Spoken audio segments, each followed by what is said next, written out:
Oi, turma do livro Dois Mundos Tão Meus, Luiz Sérgio e Irene Pacheco Machado. No capítulo 3, a aquisição da roupa espiritual, como nós dividimos o texto, hoje nós vamos para a parte 5. Até logo, amigo. E calma, muita calma. Na porta deparei-me com os outros e Sara, toda feliz, foi logo me apresentando a Santinha, uma bonita velhinha. Veja, Luiz, Santinha mudou de roupa com tamanha facilidade que me tornou muito feliz. Ela também desencarnou há pouco? Sim, no mesmo dia de Lauro, mas é uma mulher incrível, tão desprendida. Reparei. Santinha, muito bem arrumada, mesmo vestido com simplicidade, cobrindo-lhe o ombro, um bonito chale. Sara, Lauro só deu trabalho, comentei. Enquanto conversávamos, a irmã Santinha orava a Jesus. Espírita? Perguntei. Sim, praticante. Nisso, o Olegário, com cara de velório, falou-me. Não só o seu Lauro deu trabalho. Não conseguimos nem vestir o irmão Gonçalo, que está nu na enfermaria 4. Não pude conter o riso. No Olegário, sim, ele rejeita o camisolão e não tem condição de plasmar a roupa da viagem. Então, não sou eu, só que o que nada conseguiu. E você, Heloísa, também teve de ajudar alguém? Sim, estou com o Olegário. Que? Só eu estou sozinho com Lauro? A Karina e Sara protegem a Santinha, vocês dois o Gonçalo. E o Papa aqui sozinho. Imagine, e eu, onde fico? Falou Cirilo. Fui designado para lhe fazer companhia. Ainda bem, e confesso que gostei muito de você. E agora, o que vamos fazer? Karina falou. Acompanhar Santinha, para que conheça o mundo espiritual. Primeiro vamos levá-la ao Jardim da Saudade. E assim Santinha, junto a nós, chegou ao jardim. Com que emoção abraçou seus familiares que também tinham ido vê-la. O que me impressionou em Santinha foi a sua confiança no mundo espiritual. Enquanto ela falava com seus familiares e a observava, pude constatar o grande conhecimento daquela irmã, pois a vi consolar um dos parentes que havia deixado no plano físico um filho pequeno. Irmão, não fique preocupado com aqueles que ficaram. Entre eles precisam descobrir Deus. O mal do homem físico é julgar-se superior ao próximo. No dia em que todos se considerarem iguais uns aos outros, a paz irá reinar.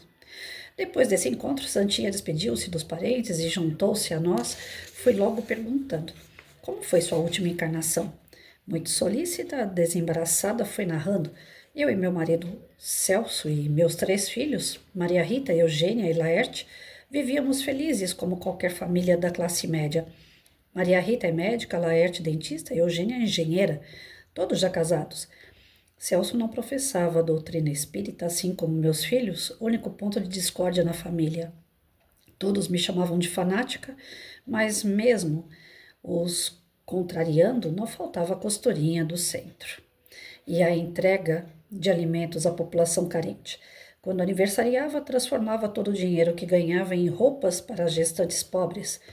Quantas vezes tive de deixá-los enfurecidos, mas mesmo assim, não esquecia de levar minha participação ao grupo. Um dia me senti muito mal, chegando a desmaiar. Os médicos constataram um problema cardíaco, então a família logo me proibiu de trabalhar no centro. Mais uma vez lutei contra tudo e todos. E o meu ideal espírita ninguém conseguiu destruir.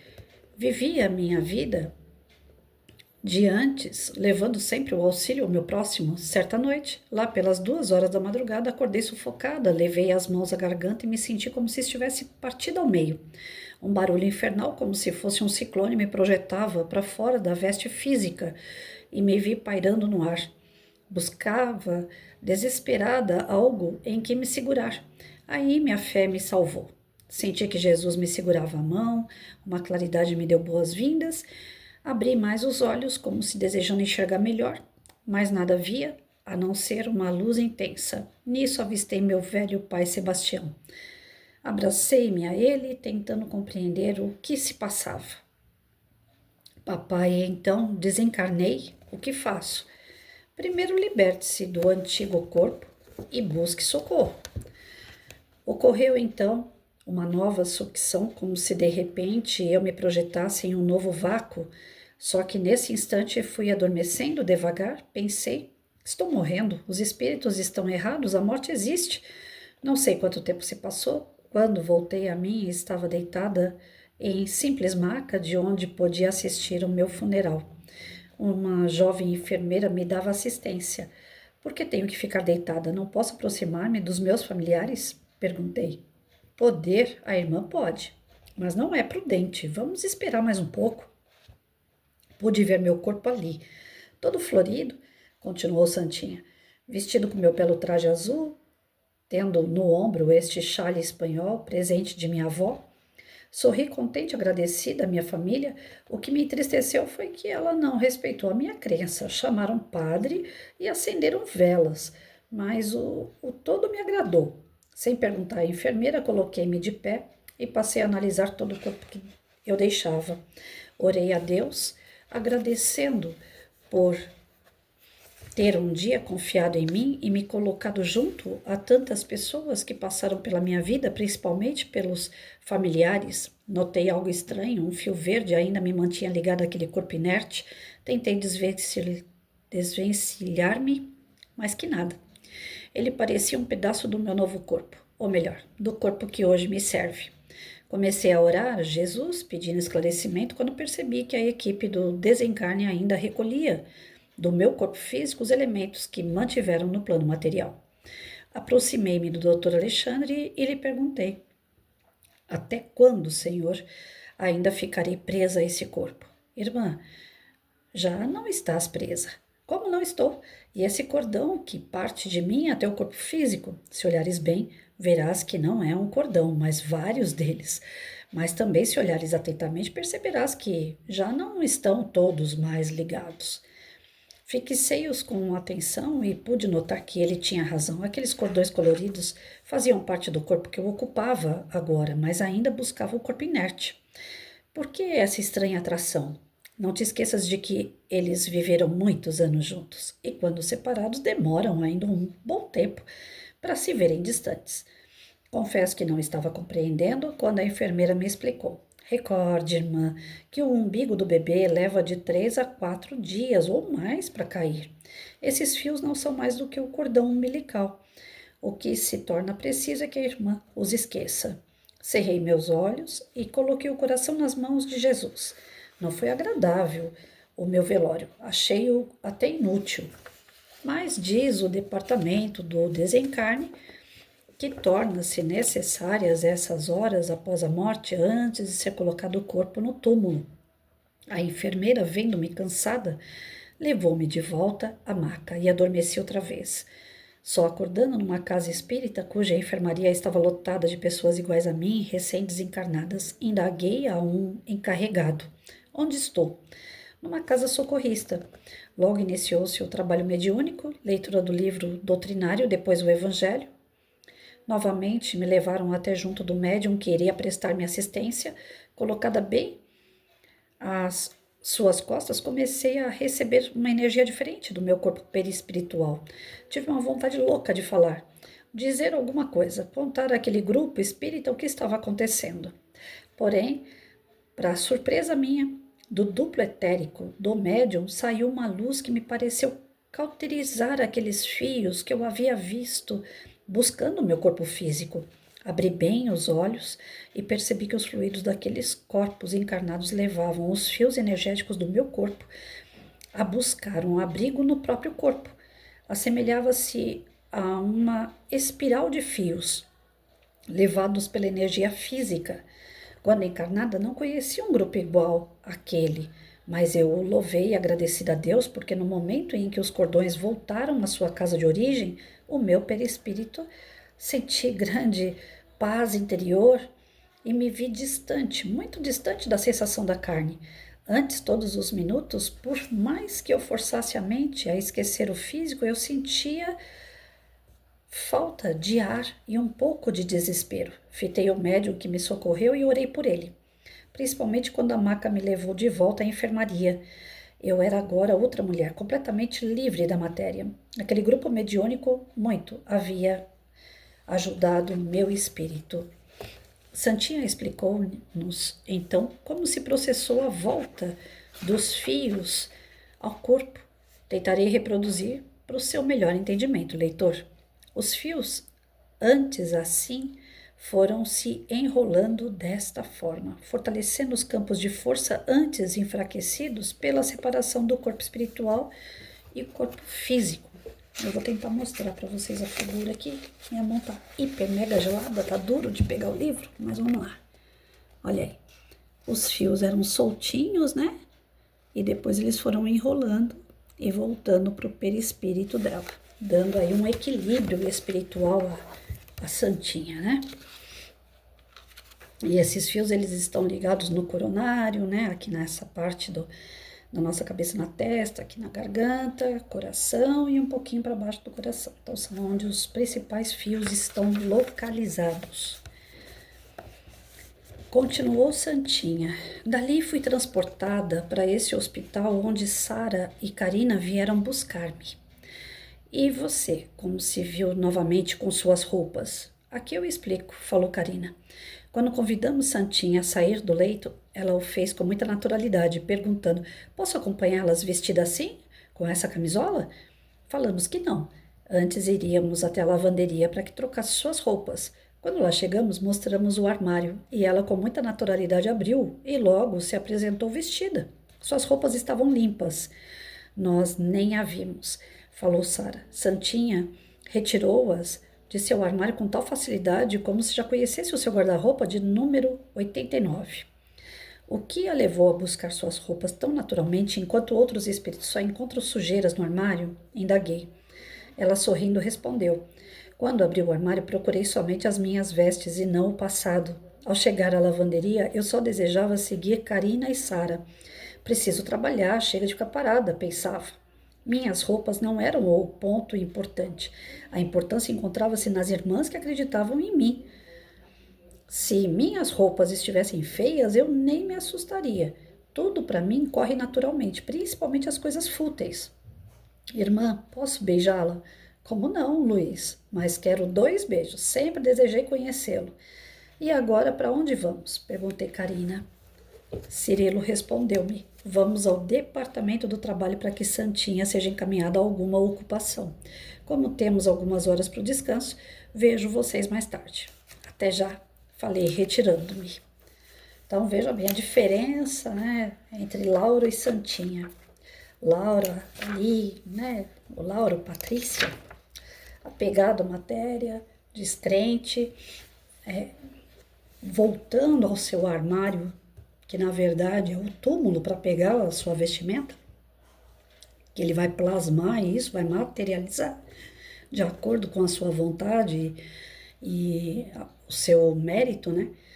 Lauro, quando foi fazer isso, não conseguiu. Enxergou apenas o caixão cheio de verme, cheio de bicho, aranha, teia de aranha, porque ele imaginava as pessoas em volta, ele imaginava a cena, ele imaginava o que ele perdeu, a vida que ele tinha. Então ele estava tão apegado à matéria que ele voltou à matéria. E a matéria estava em decomposição. Agora a Santinha não, a Santinha já era uma espírita que era praticante, mesmo que a família não aceitasse ela dentro da prática espírita, existiam ali, né, pessoas querendo prejudicar ela nesse sentido, mas ela nunca deu o braço a torcer e conseguiu manter a convivência familiar. Todos desejavam muito bem a ela. Então, para ela foi muito simples, né? Tanto o desencarne mesmo, nos momentos ali de turbulência, que ela chegou a ficar em dúvida, né? Será que a morte realmente existe? Porque bate, lógico, né? O Chico Xavier, gente, que é o Chico Xavier, ele estava num avião uma vez, e todo mundo sabe dessa história, né?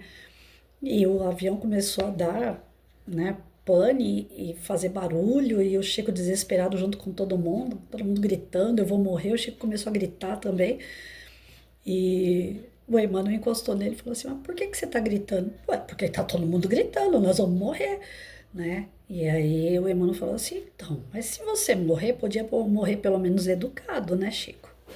Então, Chico Xavier, que conversava com o pessoal do outro plano, ele teve medo da morte, imagina então nós. Então vai chegar o nosso momento também da gente bater lá os pezinhos um no outro e dar aquela sensação de insegurança. Nem todos estão assim totalmente preparados para ir para o outro plano, que é o nosso plano, que é a nossa casa.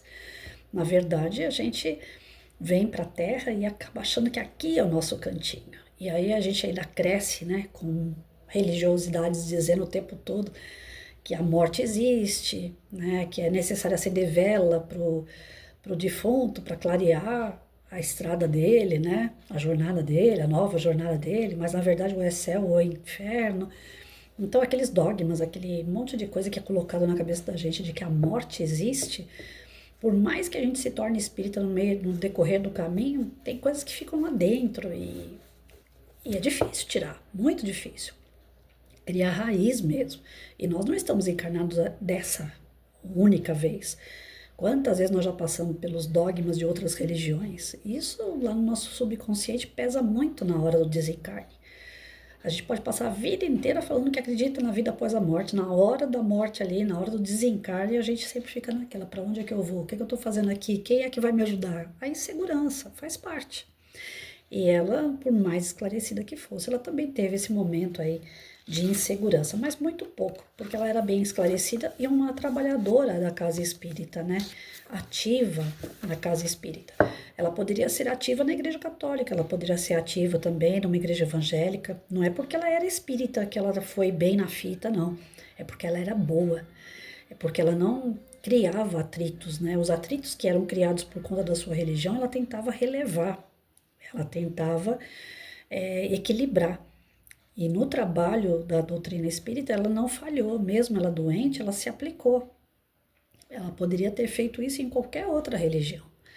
A gente não está salvo porque é espírita, vejam bem, a gente se salva de algumas situações por ser bom. Por isso que a gente fala no espiritismo, né? Não é fora da igreja, fora da placa da igreja que não há salvação. É fora da caridade, né? Então, sendo uma pessoa boa, desapegada, né? Que nem ela falou, eu podia estar com uma roupa aqui que feia, eu não tô nem aí. O importa é que tem que trabalhar. E as pessoas estão me esperando para trabalhar e eu quero trabalhar. Ela mal chegou no plano espiritual com a ideia de que as pessoas que estavam ali aguardando ela era para o trabalho, né? Então, para vocês verem como é que é diferente, né? O mesmo desencarne ali, uma coisa de repente para os dois, Lauro e para essa senhora, né?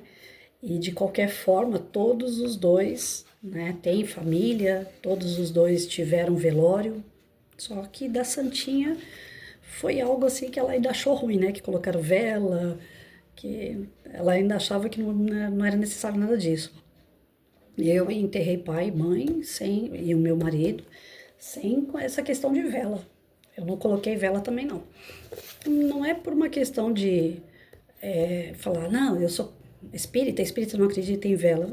É porque realmente não é necessário, né? A iluminação do espírito não se deve a acender vela, isso seria matéria.